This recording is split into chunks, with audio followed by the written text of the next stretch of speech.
सुब्रता शर्मा जी, प्रमुख शासन सचिव कार्मिक विभाग हेमंत कुमार गहरा जी, निवर्तमान अध्यक्ष साइना जी, आरपीएस असमिया अध्यक्ष रघुवीर सैनी जी, अध्यक्ष यूनिया जी, गौरव बजाज जी, नवनिर्वाचित अध्यक्ष और तमाम अधिकारियों, मेरा परिवार बैठा हुआ है। इतना आप लोगों ने हंसा दिया सबको, ताली बजवा दी, बाकी कुछ बचा ही नहीं बोलने के लिए। और एक से बढ़कर के हुआ है। 3 सेवाओं की बात बार कर रहे थे आप। मैं पहले उसकी बात करूँगा। मुझे भाषण देना नहीं, कुछ गपशप करनी है आपसे। और गपशप का ही मैं समझता हूँ इनफॉर्मल माहौल ही है, भाषण भी इनफॉर्मल ही है, जिसमें फाइनली आज मैन ऑफ द मैच कहते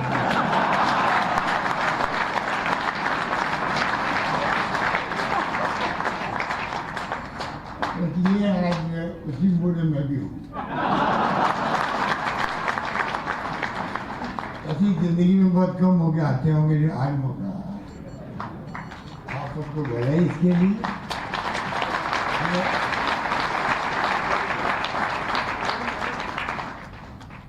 हम जब से अंदर घुसे आपके ऑफिस में, आपके क्लब में, तब से हम और बैठे हुए लेके ऊपर हमें लास्ट मंजिल पे क्या क्या एक्टिविटी होती है। फिर रेस्टोरेंट में आए, फिर चाय मांग के पी मैंने, और फिर समोसे खाए, कचौरी खाई, जो कभी खाते नहीं, अच्छी क्वालिटी की।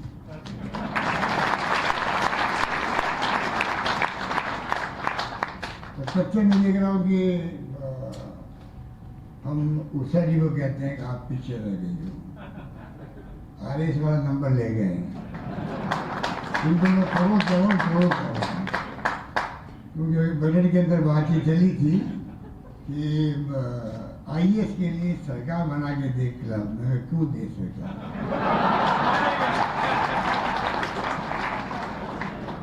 इसलिए मैंने गवर्नमेंट नहीं करी। काफी दबाव मेरे पे भी आया था। मैंने कहा लो, अगर आरएस वाले कर सकते हैं तो आप तो पहले कर सकते हैं।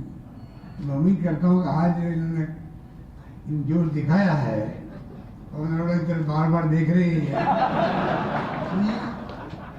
7 दिन के बाद में मेरे पास आएंगी और बताएंगी हमने एक फैसला कर लिया।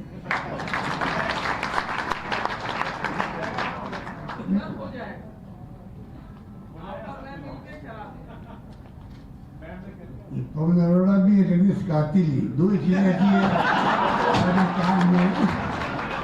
दोनों भाई जो है एक से बढ़ के एक है, अपने फन में माहिर है। रवीश कातिली है वो।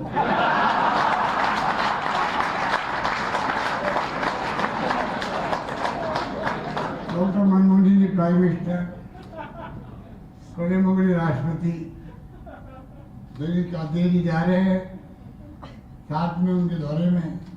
वे 5 बजे आ रहे हैं और 6:30 बजे राष्ट्रपति घर वापस जा रहे हैं। ऐसा व्यक्ति जो मतलब मिलेगा आपको, जो है पता नहीं कितना कत्ल किया हो, कोई सोच नहीं है।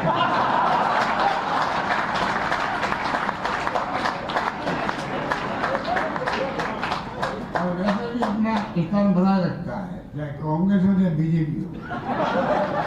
बोलो भाई मैं तो सरकार के साथ में हूँ, मैं किसी के साथ नहीं हूँ, कोई शिकायत हो नहीं सकती। जो मुख्यमंत्री उनके साथ वो हैं, चाहे वसुंधरा जी हो चाहे अशोक गहलोत हो, उनके साथ। ये भी एक राजनीति है, वो काबिल है और कामयाब है।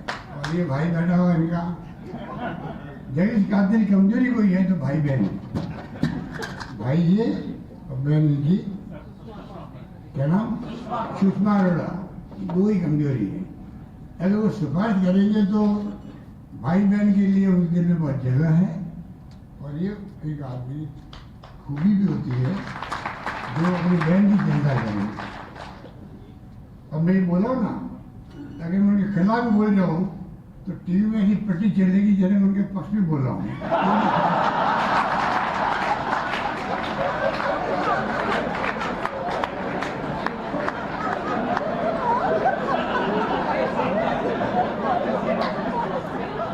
बड़ी ऊंची चीज है, बड़ी ऊंची चीज बोल रहा हूँ।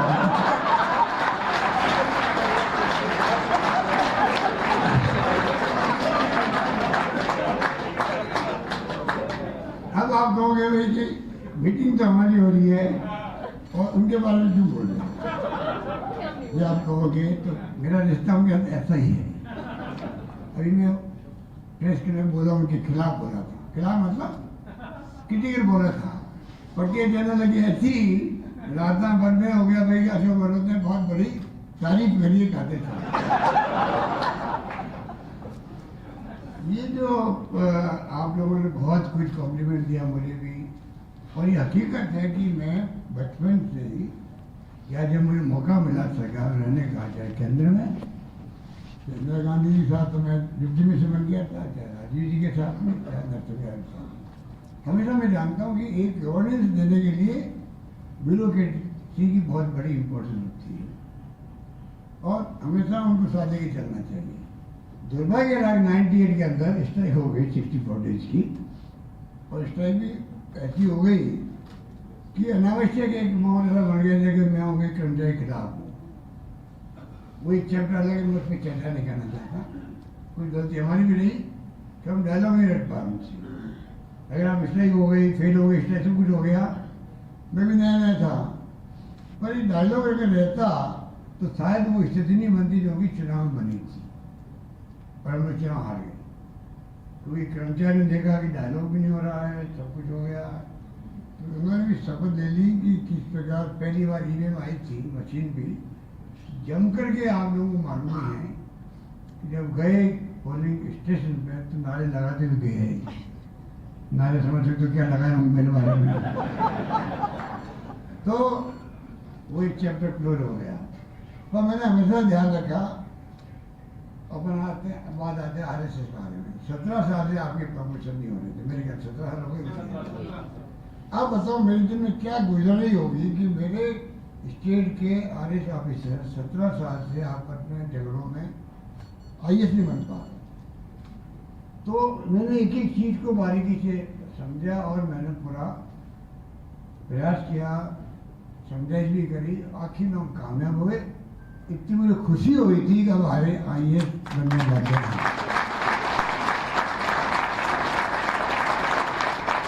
ये मेरे सेकेंड कार्यकाल का वक्त था, क्योंकि आप जानते हैं कि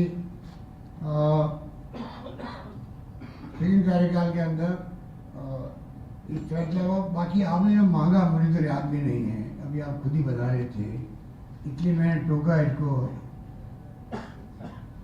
खान अली को कि भाई मैं भूल जाऊंगा, तुम क्या क्या बोल रहे हैं। हाँ, सैनिक को टोका, मैंने कहा तुम इतनी लंबी चौड़ा बातें कर रहा, मैं सब भूल जाऊंगा, कम बातें में याद रखूँ जवाब देने के लिए। पर कोई बात नहीं, आप लोगों ने सबने अपनी अच्छी पैरवी करी। मैंने भी क्या है, जब मेरा मौका लगा, चाहे वो आपके पुलिस सर्विसेज हो, IPS हो या RPS हो या RS हो या IAS हो या अकाउंट सर्विसेज हो। अकाउंट वाले बहुत कम तंग करते हैं।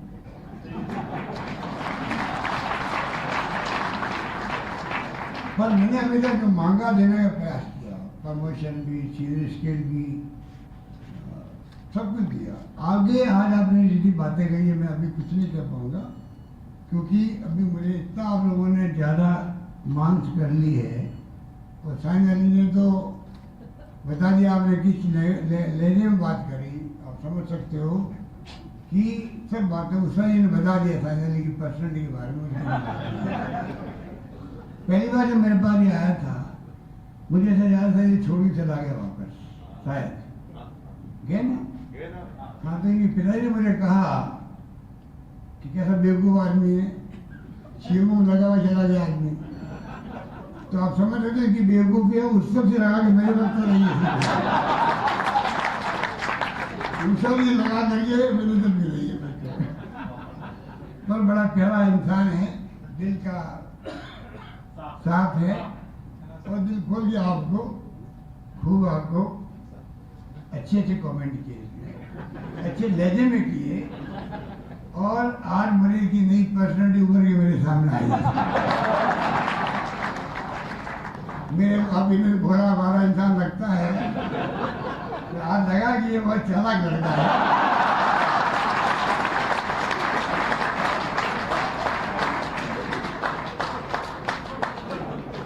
अपनी बात को कहना जानता नहीं, मैंने कहा इसको अध्यक्ष बना किसे दिया,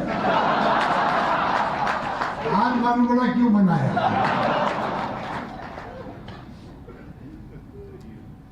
ये जो बजट का हम लोगों ने खूब मेहनत करी। कल बारहवें में मुझे हेमाराम चौधरी ने कह दिया कि साहब बहुत शानदार बजट पिछले बार भी आया था। वास्तव में पिछला बजट अच्छा था, तो कोरोना के बाद में लोग उम्मीद नहीं थी कि बजट पेश अच्छा हो पाएगा। मजबूरी में आप तो जानते हैं कि रेवेन्यू का खेल होता है। वो जो बजट पेश मैंने किया तो लोगों ने बहुत तारीफ करी उसका, पर इस बार बजट आया तो वो पिछला बजट लोगों ने भुला दिया कि इस बार तो कमाल ही हो गया, कमाल हो गया, कमाल हो गया।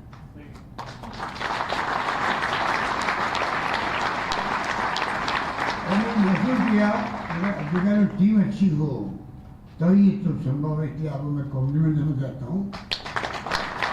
अखिल अरोड़ा का जो अप्रोच है, उसका अप्रोच है, अखिल अरोड़ा जो प्रिंसिपल सेक्रेटरी है, वो पूरी टीम थी। अगर अप्रोच ठीक नहीं हो तो आप चाहते हो भी सब कुछ नहीं कर सकते हो, कर भी देते हो तो मजा नहीं आता है। तो मैं कह सकता हूँ दावे के साथ में कि अखिल अरोड़ा ने भी बहुत कोऑपरेट किया।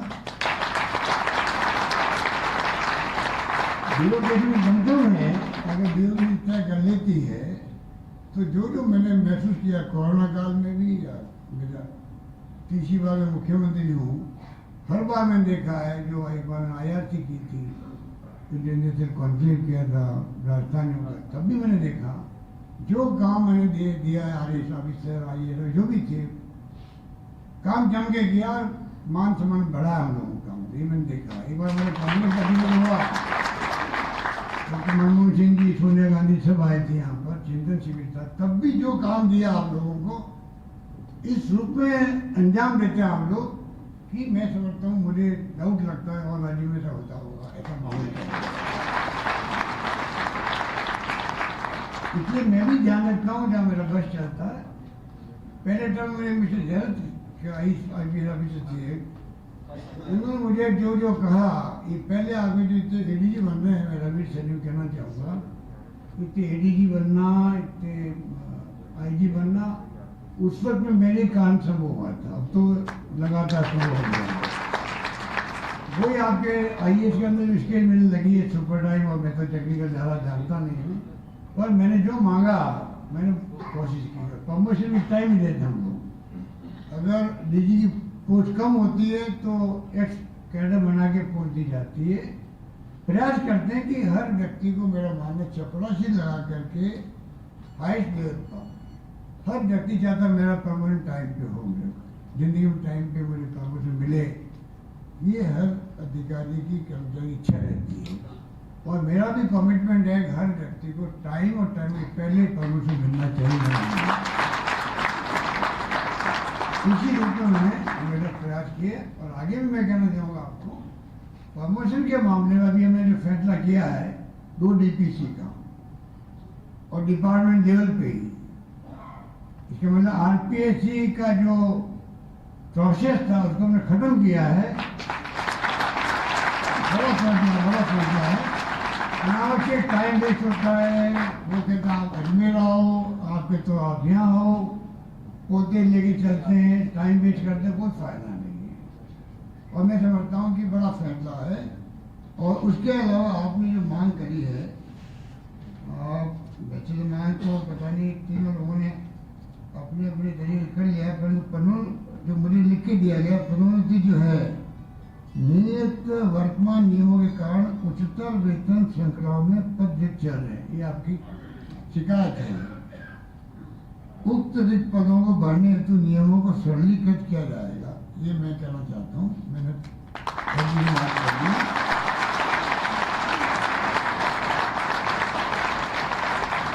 इसीलिए 2 DPC हो जाएगी, डिपार्टमेंट लेवल पर जाएगा और सरलीकृत कर लेंगे इसको। दूसरा है उपखंड स्तर पर उपखंड अधिकारी की भूमिका को अधिक महत्वपूर्ण बनाया जाएगा तथा उपखंड अधिकारी कार्यालयों में मंत्रालयिक सेवा के रिक्त पदों को भरने हेतु विशेष प्रयास किए जाएंगे। उपखंड कार्यालयों की सभी वांछित सुविधाएं उपलब्ध कराई जाएगी।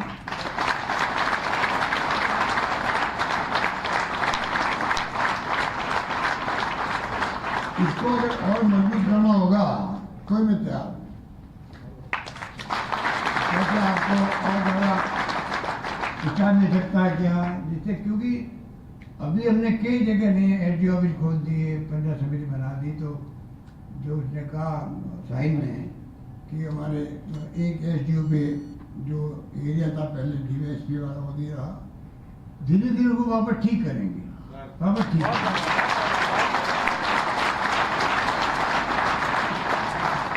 वो थोड़ा आप ही लोगे। मैं फिर कहना चाहूँगा, हेमाराम चौधरी जो कल कहा है, हमें आधी बातें के भूल गया कि ये बजट शानदार आ गया। उन्होंने कह दिया, पब्लिक मीटिंग थी बहुत बड़ी, अगला बजट इससे भी शानदार आएगा। और मैं आपको कहना चाहूँगा उसके लिए कि अभी मैं एक मीटिंग से आया हूँ, अध्यक्ष के साथ थे हमारे CMR के अंदर, उनको मैं यही कह के आया हूँ मेरे कार्यकर्ताओं को, आपको मैं कह रहा हूँ, अगर अगला बजट इसे शानदार लाना है तो जितनी सोच मेरी थी या FD की थी, हमने पूरी उसको कंज्यूम तो किया है और कोशिश करेंगे, परंतु अगला बजट इसे शानदार तभी आएगा पब्लिक क्या चाहती है, और आप लोग पब्लिक जुड़े हुए हो, उनका आप फीडबैक लोगे, अपना दिमाग अप्लाई करोगे और आप हमें जो बताएंगे चुनाव के रूप में, तब अगला बजट इससे अच्छा आ सकता है।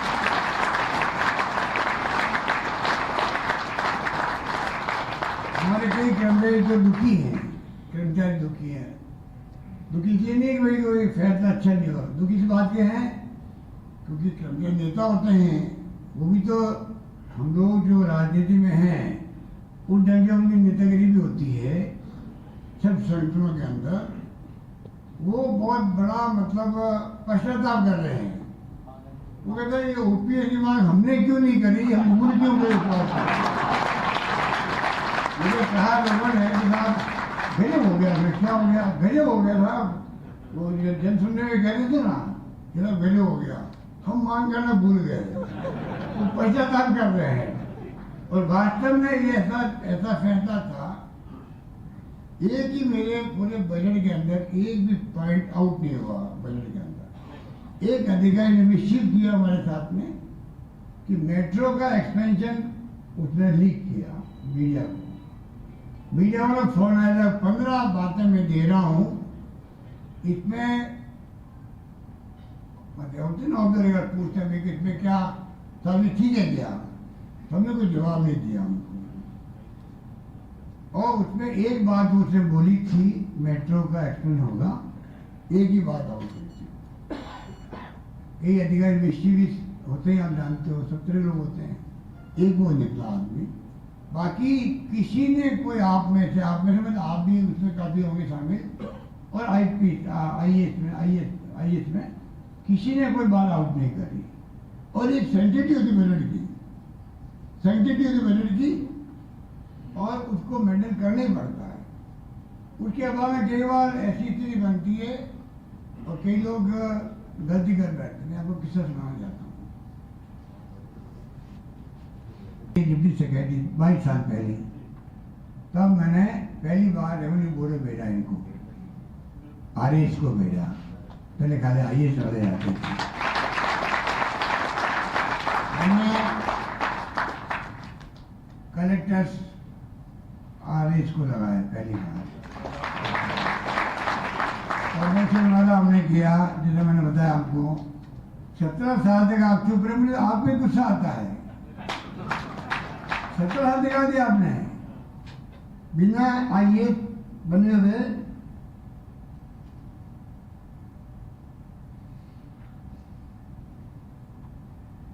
बिना आईएएस बने हुए आप बताइए जिंदगी में आपका मकसद क्या होता है? तो आप आरएस में आते हैं कि कभी न कभी आईएएस बनेगी तो होता है। और 17 साल तक आप बगैर आईएएस बने हुए रिटायर होते जा रहे थे लोग। आपस में झगड़ों को लेकर के सरकार ने पता नहीं उस प्रति सरकार ने कितना कोशिश की नहीं किया मुझे पता नहीं, पर आपको भी बहुत सीरियस लड़ा ये था इसको। कितने पर आपको रिटायर हो गए वो बगैर बने हुए। तो मुझे इस बात को लेके हमेशा ये बात रही थी, पता नहीं ये बात क्यों रही, पता नहीं दिन क्यों गुजर गया। 17 साल तो बहुत ज़्यादा होते हैं। अब मुझे खुशी है कि अब आगे बनने लगे। अब आप एक बात जो है जिससे मैं आपसे डिफर करता हूँ, 2 लोग आते हैं आपके नॉन आरएस वाला आते हैं आईएएस के अंदर, उसको लेके आप झगड़ा करते हो। साहब उनको नहीं अलाउ करना चाहिए, मेरी समझ के परे है। बता दीजिए आप लोग कुछ तो आप देखो उनका मोटिवेशन होगा, आप उसको इशू पे लीजिए। अगर 2 बनते हैं आपके नॉन आरएस वाले बनते हैं, वो उनकी स्टडी से दूसरी होगी, उनको लगेगा कभी न कभी हम भी आईएएस बन सकते हैं। उनके डिपार्टमेंट में उनका मोटिवेशन होगा तो अच्छी गवर्नेंस होगी। इस बात को उस रूप में आप लीजिएगा। इस मांग को आप, मैं समझता हूँ, उम्मीद करता हूँ छोड़ दोगे आवाज के साथ। फाइनली तेरी एक बात तो मैंने ख्वाहिश कर दी। हालांकि तूने मुझे कहा कि सब मैं बोल रहा हूँ आप करोगे नहीं, करोगे नहीं, बाकी तो मैं ध्यान रखूंगा, हो सकता कर भी दूँ। बहुत बहुत और कोई बात नहीं उषा जी, सब हो गया। बहुत बहुत आप सबको बधाई है। इस माहौल को लेकर मैं आपको विशेष बधाई देना चाहता हूँ। अच्छा लगा हम सबको, आपको अच्छा लगा। धन्यवाद, जय हिंद, धन्यवाद। गला सूखता रहता है, पानी पीता रहता हूँ, आपको मालूम है। असेंबली में पानी पीता रहता हूँ, वसुंधरा पानी नहीं पीती है।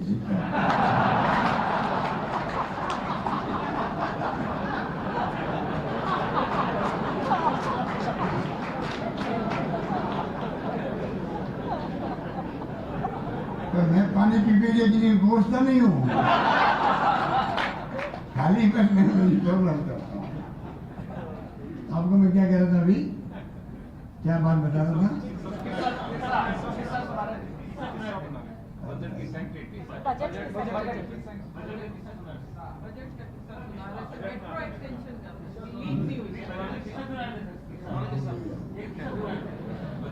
भूल गया, पता नहीं मैं क्या। चलो याद आ जाएगा। तो मैं आपको इसलिए कहना चाहूंगा कि बहुत शानदार मीटिंग आपने ऑर्गेनाइज की। तीनों संगठन साथ बैठे हुए हैं। आपने बताया 13 में आया था बेड़ा ऑडिटोरियम के अंदर, मुझे याद है। और अभी जब उद्घाटन इसका हुआ था तब मैं आया था।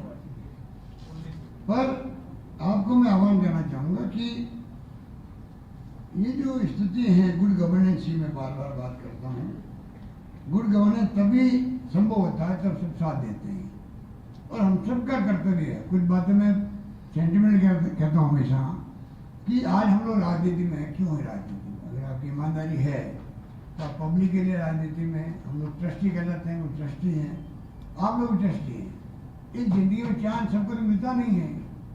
आज कितने लोग 7 करोड़ की जनता में हैं जो आपके हमारे लेवल के लोग बैठे हैं, जो गवर्नेंस कर रहे हैं, चाहे वो राजनीति के माध्यम से, चाहे वो ब्यूरोक्रेसी के माध्यम से। हमारी बहुत बड़ी जिम्मेदारी होती है कि हम किस प्रकार से जनता की सेवा करें।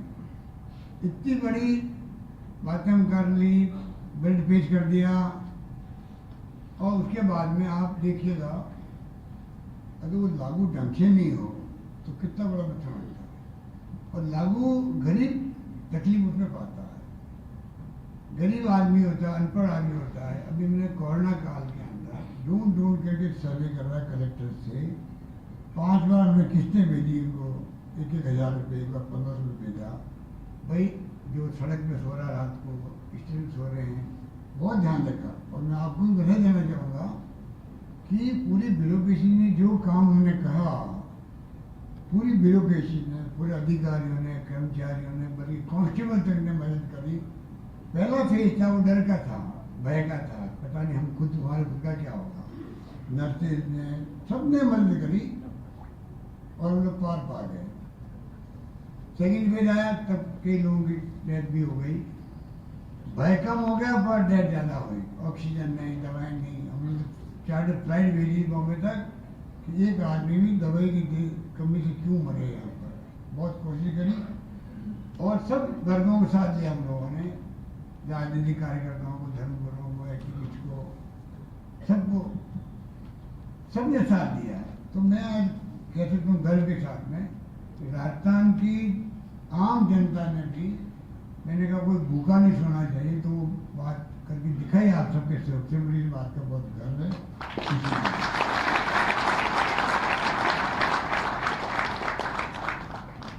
बाकी फैसले आज 5 लाख या 10 लाख हमने कर दिया, बहुत बड़ा फैसला है।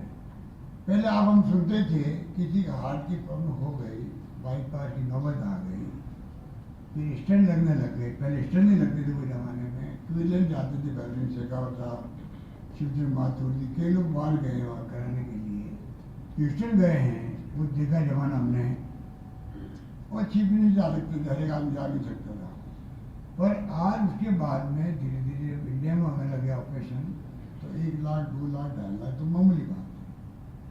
आज हम कह रहे थे राजस्थान एकमात्र राज्य देश के अंदर है, क्योंकि भारत सरकार स्कीम भी एक वर्ग के लिए है, जो वर्ग आपका फूड सिक्योरिटी में कवर होता है, वो भामाशाह में जुड़ा हुआ था, और एक सोशल इकोनॉमिक सर्वे होता है हुआ था, वो बाद में कागजों में लग गया, वो मेरे ख्याल से आयुष्मान भारत से जुड़ा हुआ है।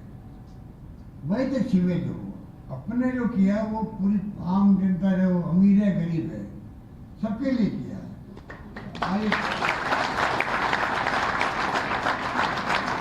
कॉन्फिडेंस पैदा हो गया है कि भाई बीमार होंगे तो अब एक गरीब आदमी भी, जिनको मजदूर आदमी भी ऑपरेशन कराना पड़ेगा, जाऊंगा कैशलेस मेरा इलाज हो जाएगा, नंबर 1 बात कैशलेस होने लग गए। 1 लाख 2 लाख 2.5 लाख प्राइवेट भी है, सरकारी भी है। कुछ प्राइवेट अभी तक जुड़े नहीं है, उनको हम लोग कोशिश कर रहे हैं, धीरे सबको जोड़ेंगे।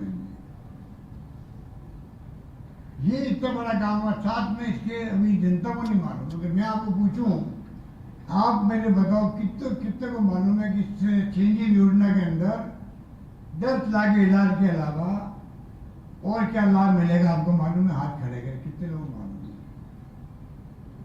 1 2 भाई का पीछे 2 3 4 2-3 हाथ खड़े, 3-4 हाथ खड़े, बताइए आपको नहीं मालूम है तो बेचारी जनता को मालूम पड़ेगा। इसमें हम लोगों ने कहा है, भगवान करे कोई एक्सीडेंट नहीं हो, एक्सीडेंट हो जाता है मर जाता आदमी, तो इसी के सामने 5 लाख का बीमा कर दिया गया उसके लिए। ये मैं कहूँगा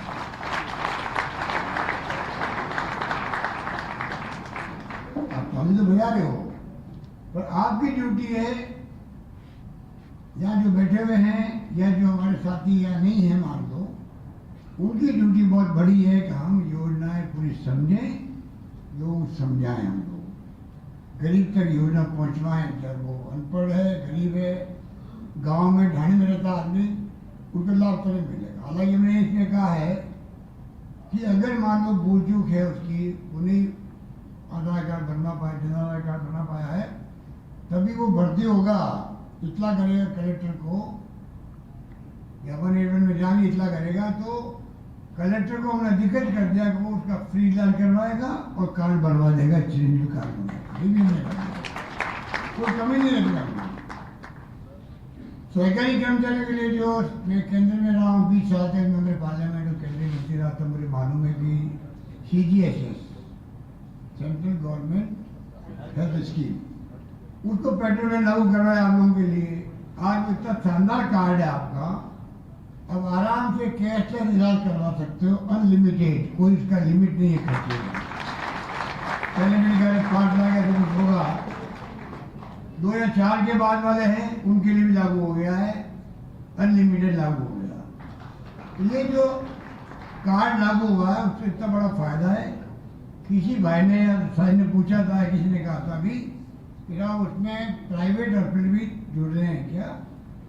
मेरे ख्याल 200 हॉस्पिटल जुड़ चुके हैं पूरे कंट्री के, खाली रास्ता नहीं कह रहा हूँ। इतनी शानदार योजना वो है ये CGSS कार्ड पूरी कंट्री के लिए लागू होता है। कोई CGSS का कार्ड वाला तमिलनाडु में जाएगा, वहाँ भी उसके इलाज फ्री होगा।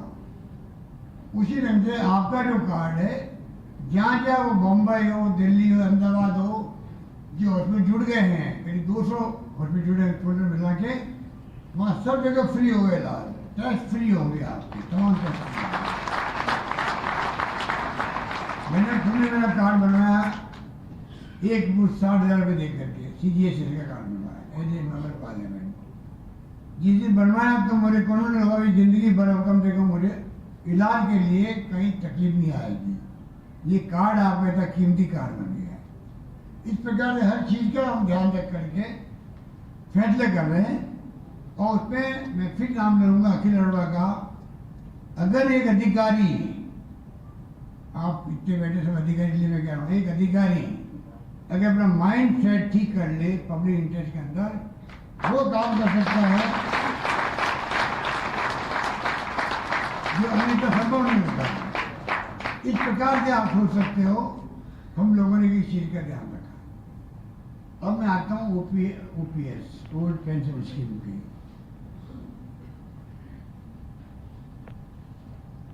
आप बताइए, ये आंदोलन आपको स्कीम लागू होते ही करना चाहिए था देश के तमाम कर्मचारियों को।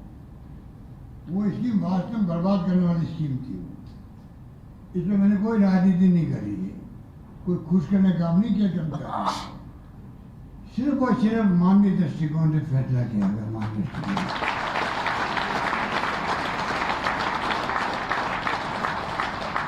आप बताइए मुझे, एक मजदूर भी होता है जो बिल्डिंग बनती, बड़ी बड़ी बिल्डिंग बनाते हैं हम लोग, तो जब वो बूढ़े हो जाते हैं, मान लीजिए सही साथ नहीं देता है कि मशीन नहीं बनती, खाली कितने रिफाइनरी बन रही है तो वहाँ पे हजारों मजदूर काम कर रहे हैं। बिना मजदूर के कोई काम नहीं हो सकता। एक मजदूर अगर बुजुर्ग होता है तो सही साथ नहीं देता तो घर बैठ जाता है। अगर उसको सोशल सिक्योरिटी नहीं मिलती तो क्या स्थिति बनती है। आज हमारे देश में सोशल सिक्योरिटी का कंसेप्ट नहीं है। मामूली थोड़ा बहुत प्रधानमंत्री ने 6,000 रुपये भेज दिए 3 किस्तों के अंदर, ये कोई स्कीमें नहीं है। इसमें मैं बिलीव नहीं करता हूँ। ये बहुत मामूली बात है। आपने स्मॉल फार्मर को पैसे पहुँचा दिया, आपने PPL को दे दिया, कुछ नहीं है। आज 70 साल हो गए आज़ादी को हमें भी। और विकसित राष्ट्र में, आज अमेरिका में, इंग्लैंड में, जर्मनी में, जापान में, इटली में अगर सोशल सिक्योरिटी हो सकती है तो आज हमारी कैपेसिटी है देश की, हमारी अर्थव्यवस्था की कैपेसिटी है। उनको चाहिए कि तमाम नागरिकों को, चाहे वो निश्चित जन है, विधवा है, बुजुर्ग है, मजदूर है, बेरोजगार है, उनको घर बैठे वीकली पैसा मिले जिंदा रहने के लिए, कम से कम ये ठीक होनी चाहिए। और हमें धीरे धीरे दबाव देना पड़ेगा भारत सरकार में भी। आप पूरे देश में लागू करो कि सिक्योरिटी सोशल मिले बेचारे को। इतना महंगे के जमाना, हमारे 200 रुपये देते केंद्र सरकार पेंशन के, जो हम लोग देते पेंशन उसमें हिस्सेदारी केंद्र सरकार की 200 रुपये है, जो 25 साल पहले थी। 200 रुपये क्या हो, हम 750 रुपये देते हैं, 1500 रुपये देते हैं, तो पति में कुछ नहीं है। ये क्या हो सकता है बताइए। उसमें प्रॉपर ढंग से देश में कानून बने, कानून पास हो, सोशल सिक्योरिटी का कायदे बने, नियम कायदे बने, जिससे कि पूरे देश के अंदर लोगों में शांति और सद्भाव पैदा हो कि सरकार हमारे लिए चिंतित है। चाहे किसी पार्टी सरकार हो, उसको ये काम दिमाग में रखना चाहिए कि हमें सोशल सिक्योरिटी को एडोप्ट कराना चाहिए। तब अपना भी मजदूर का भला हो जाए, गरीब का भला हो जाएगा। मैं OPS की बात से इसलिए जोड़ रहा हूँ इसको। एक अगर अधिकारी कर्मचारी 2001 तारीख 1 जनवरी था, 1 जनवरी 4 के बाद में उसको पेंशन मिलेगी, 10% कटेगा स्टेट गवर्नमेंट का भी और उसका भी कटेगा, फिर उसको मिलेगा 35 साल 38 साल बाद में मिलेगा। पैसा जमा होगा आपका शेयर मार्केट के अंदर। म्यूचुअल फंड के अंदर। अब उस वक्त में पता नहीं, आज यूक्रेन का युद्ध चल रहा है, कल और कोई युद्ध आ गया मान लो, शेयर मार्केट ऊपर नीचे हो गया, उसके आधार पर उनको पेंशन मिलेगी तो उसका मतलब 35 साल से वो इनसिक्योरिटी फील कर रहा है जिंदगी के अंदर, पता नहीं उसको मुझे कितनी पेंशन मिलेगी कि नहीं मिलेगी। आज भी 2,500 लोग रास्तों में ऐसे हैं जो या तो एज के हिसाब से रिटायर हो गए या डेथ हो गई, कुछ भी हुआ, किसी को 2,000 पेंशन मिल रही है, किसी को 3,000 पेंशन मिल रही है। तो अगर आप बताइए उस वक्त में ये स्थिति हर वक्त हर परिवार में रहेगी। एक बात और है, 1 जनवरी 4 से तो हो गया ये, और 31 दिसंबर में कोई नौकरी लग गई, मतलब दिसंबर के पहले लग गई, दिसंबर के पहले, वो उसको ओल्ड एज पेंशन मिल रही है। इतना बड़ा भेदभाव दोनों में हो गया। और तो और जो पहले नौकरी लगे 1950 तक का आप हिसाब लगाइए, सन 50 तक वो स्कीम लागू रहेगी, ओल्ड भी रहेगी और न्यू भी रहेगी। तो 50 में रिटायर होंगे लोग, सन 50 में, उसमें भी फर्क है आपके अंदर, 2 वर्ग बन गए कर्मचारियों के अंदर। तो आप बताइए आपन में क्या बीतती है। मुझे खुशी इस बात की है जो हमने ओपीएस लागू किया नए वालों के लिए, तो पुराना वाले भी उन्होंने बहुत ही खुशी जारी करी। इस बात की मुझे बहुत पसंद था, वो समझ रहे हैं कि हमारे भाइयों को भला हो गया।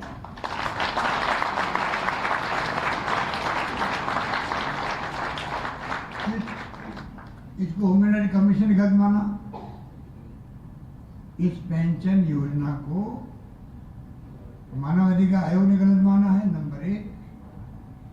इसको CNAG ने, जो आपके अधिकारी आपके राजस्थान कैडर के रहे हैं, बड़ी पोस्ट पे CNAG बन गए थे, कानून सेक्रेटरी बन गए थे, उनको पूछो आर्टिकल लिख रहे इसके खिलाफ में, अपने रिकॉर्ड निकलवाया तो CNAG उन्होंने खुद ने रिकमेंड किया सरकार को इस योजना में 15 साल के बाद ना नियम बने ना कायदे बने हैं, अनसर्टेनिटी बताए आगे क्या होगा। CNAG खुद रिपोर्ट दे रहा है भारत सरकार को। अब वो पता नहीं किन के दबाव में आकर के आर्टिकल लिख रहे इकोनॉमिक टाइम्स के अंदर, मेरी समझ के परे। Number 3, judicial commission. Judicial commission जो देश का है दूसरा, वो रिकमेंड कर रहा है कि हम अपने यहाँ नहीं मानेंगे, हम इसको नहीं मान रहे, इसको आप बदलो, इसको जुडिशियल में लागू नहीं होगा। तो जुडिशियल कमीशन मना कर रहा, हमने कमीशन मना कर रहा, CAG मना कर रहा। CAG ने की धज्जियां उड़ा दी इस स्कीम की, इतने बड़ा लिखा उसके अंदर लिखे, तो मेरी समझ के परे हैं। और 4-5 राज्य सरकार ने कमेटी बनाई है रिव्यू करने के लिए, पर इसमें पता नहीं कर्मचारी वर्ग क्यों चूक गया। उनको इसमें एकजुट होकर के उस वक्त में इसके लिए अपना विरोध दर्ज करवाना चाहिए था। पूरे देश में शांति बनी हुई है, कहीं के संगठन बन गए छोटे मोटे, वो धरना दे रहे थे बेचारे, पूरे राष्ट्रीय स्तर पर और राज्य स्तर पर तो कोई बोल नहीं रहा था। तो जब मैंने स्टडी करी, अकेले लोगों से मेरी बातचीत हुई, ये सोच समझ के किया गया है। ऐसा नहीं कि हम गुलाब में कटाई जी बोल गया उसके अंदर कि टैक्स तो जनता का जाएगा, बिना सोचे समझे के बाद बोल जाते हमारे नेता लोग। टैक्स जनता देगी, उस वक्त तो जिंदा रहेंगे नहीं हम लोग, तो जनता भुगतेगी। बहुत अनफॉर्चुनेट कमेंट था वो। ओल्ड एज पेंशन से 70 साल हो गए देश को चलते हुए, 72 साल तो आप 50 साल मान लो। आज तक देश चला है, इकोनॉमी चली है। जो अकाउंट सर्वे में बैठे लोग उनको मालूम होगा, आप हैं जो फाइनेंस रहे उनको मालूम होगा कि अर्थव्यवस्था वित्त प्रबंधन होता है अपने तरीके से होता है। दुनिया भर की सरकारें कर्जे में चलती है, चाइना को छोड़ करके। अमेरिका भी भयंकर कर्जा लेकर सरकारें चलाता अपनी विकसित राष्ट्र को। देश के अंदर सब सरकारें कर्जा लेके चलती है और विकास करती है, वो अलग विषय है, वो तो आप मुझसे ज़्यादा एक्सपर्ट होंगे।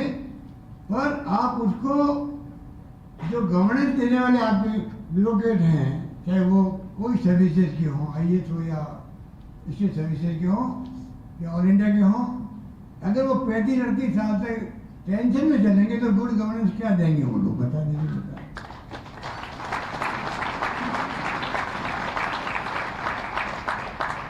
ये सोच के मैंने कहा ये मानवीय दृष्टिकोण का फैसला था, उस रूप में हमने एक फैसला किया है और सही फैसला किया है। अब सब सरकारें, छत्तीसगढ़ तो कर चुका है, सब सरकारों को एक वक्त आएगा कि करना ही पड़ेगा, इसको कोई रोक नहीं सकते। भारत सरकार को ही करना पड़ेगा, मोदी जी को भी। अभी तो पार्लियामेंट जवाब दे दिया, नहीं हमारे कोई सोच नहीं है।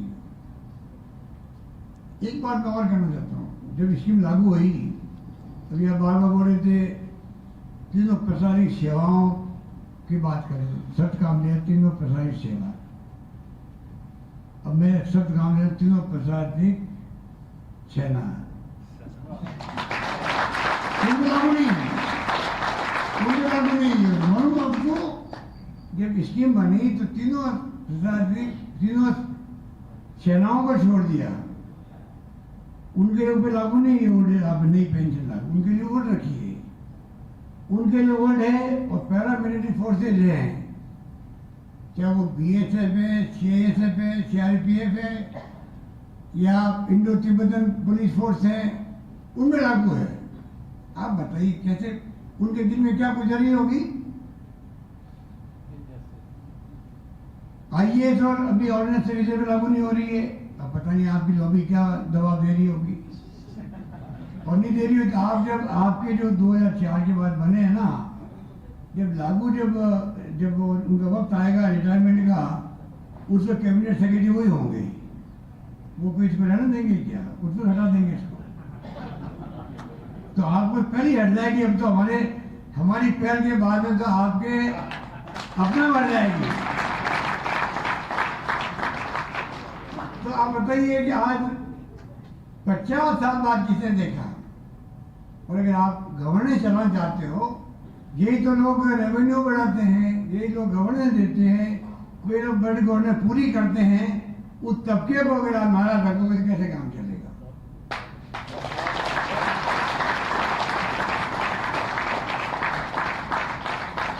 चलो और जो बात है कि बता दो मेरे को, बोलना हो तो।